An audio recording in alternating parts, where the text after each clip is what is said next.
ধরে নেন উনি আপনার ক্লায়েন্ট এবং উনি আপনাকে কাজ দিয়েছেন যে আমার এই টি-শার্টের কালারটা সাদা আছে, তুমি এই টি-শার্টের কালারটা লাল করে দাও। তাহলে আপনি কিভাবে করবেন? তো আমি আপনাদের আজকে একটা ট্রিক শেখাবো যে কিভাবে ফটোশপ থেকে ড্রেসের কালার চেঞ্জ করতে হয়। চলুন দেরি না করে আজকের ভিডিওটা শুরু করা যাক।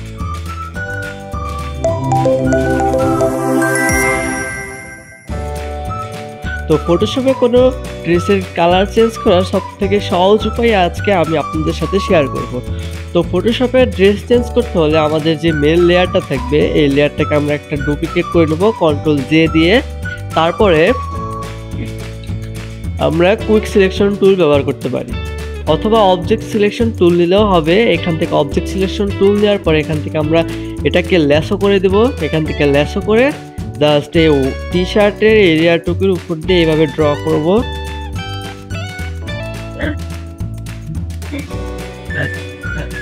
এটা ড্র করার পর এটা অটোমেটিকলি ডিটেক্ট করে নেবে। জাস্ট আমরা এখন এটাকে একটা ডুপ্লিকেট করব, কন্ট্রোল জে দিয়ে ডুপ্লিকেট করে নিলাম। তো এখন আমরা অ্যাডজাস্টমেন্ট লেয়ার থেকে হিউ অ্যান্ড স্যাচুরেশন এটা নিব। এটা নিয়ে আমরা ক্লিপিং মাস্ক করে দেব। এই যে এখান থেকে এটা ক্লিক করলে এটা ক্লিপিং মাস্ক হয়ে যাবে। তো আমরা এখন এই হিউ অ্যান্ড স্যাচুরেশনে যেই কাজগুলো করব সেটা আমাদের পরবর্তী নিচের লেয়ারেই অ্যাপ্লাই হবে। তো আমরা এটাকে ডাবল ক্লিক করে এখান থেকে কালারাইজ অপশনটা অন করে দেব। এখন আমাদের ক্লায়েন্ট তো কাজ দিয়েছিল যে কি এটাকে আমাদের লাল করতে হবে। তাহলে আমরা একটু এগুলোকে নিয়ে একটু খেলি। জাস্ট এটাকে স্যাচুরেশনটা একদম বাড়িয়ে দিব। এবার লাইটনেসটাকে একটু কমিয়ে দেব যতক্ষণ পর্যন্ত আপনার ভালো লাগে। আসলে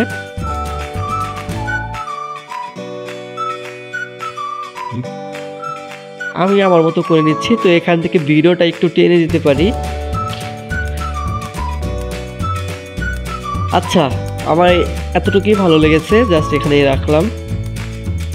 তো এখন এতটুকু করার পরে আমরা থেমে থাকবো না, আমরা এরপরে আরেকটু কাজ আছে। আমরা হিউ অ্যান্ড স্যাচুরেশনের এখান থেকে আমরা এফেক্টস প্যানেল থেকে ব্লেন্ডিং অপশনটা নিব। এখান থেকে এটাকে আমরা একটু অ্যাডজাস্ট করি। ব্লেন্ড থেকে আমরা একটু অল্টার প্রেস করে তো এটাকে ভেঙে একটু দেখি কতটুকু ভালো লাগে। ওকে, আচ্ছা আমরা এখানে রেখে দেই। এখন আমরা এখান থেকে দেখি কোন ইফেক্টটা ভালো মতো যায়।